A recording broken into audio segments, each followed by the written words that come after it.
Premier Ford stated that Ontario's ban on American booze will remain until U.S. President Donald Trump removes tariffs on Canadian goods or when the two countries strike a new free trade deal, which could be a long time. Well, it's still going to be banned until they cut the tariffs or we make a deal with them. It's not coming on our shelves. So if and our wine is up over 67%. Wine sales for Ontario. So thank you. So just to clarify, if tariffs are removed or if there's a deal, if there's a deal, another USMCA deal, which I don't think is going to happen for the next few months, but you never know with President Trump. He could pull the carpet out from underneath us in a heartbeat like he has before, or they get rid of their tariffs, and then we'll bring the booze back into the LCBO. And if they don't, then they aren't getting any booze on our shelves. But while the premier has dug in his heels, some have called on provinces to repeal their ban. One of those is our contributor, David Clement, who I spoke with earlier. David, thank you so much for the time today. No problem. Now, you wrote in the Financial Post today that the bans are hypocritical and financially irresponsible. Could you walk us through that argument? Yeah, so they're hypocritical on 2 points. So the first is that we don't do this for any other American product. We trust Canadians to make that decision for themselves and to ultimately protest with their wallet if they see fit. I use travel as an example. There are many millions of trips to the US that otherwise would have happened that have not, because Canadians have chosen not to vacation in the United States, and that's fine because they're choosing to do it.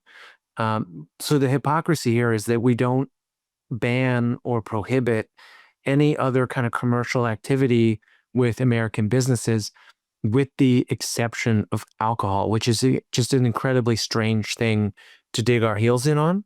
It's also hypocritical because there is an argument that banning the American alcohol sales violates the USMCA, which despite the Trump administration's kind of erratic behavior on trade, all of their tariff announcements have ultimately been compliant with the USMCA.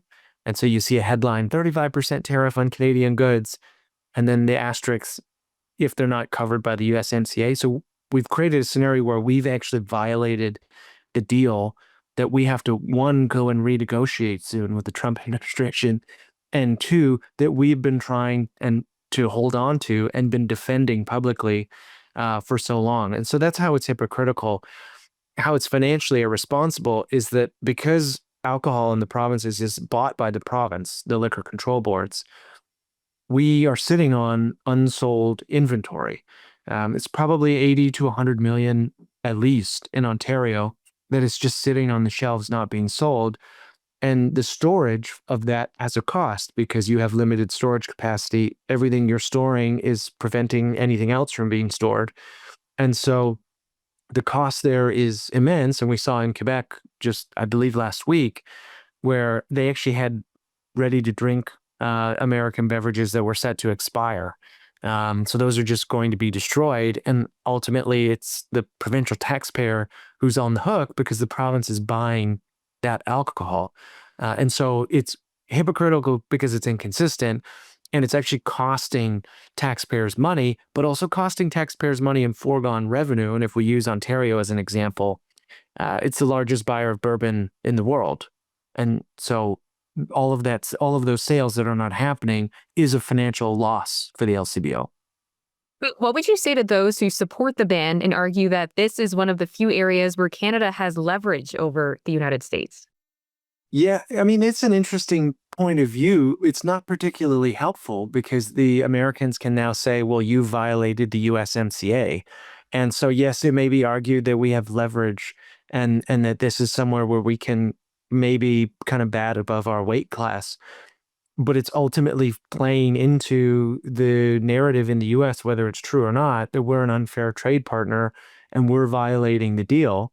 And then you factor in the hypocrisy, and then you factor in the financial losses, and it just simply is not, it's not worth whatever we think we're getting. It's not worth the cost. Well, David, thank you so much for breaking that down for us. Not a problem.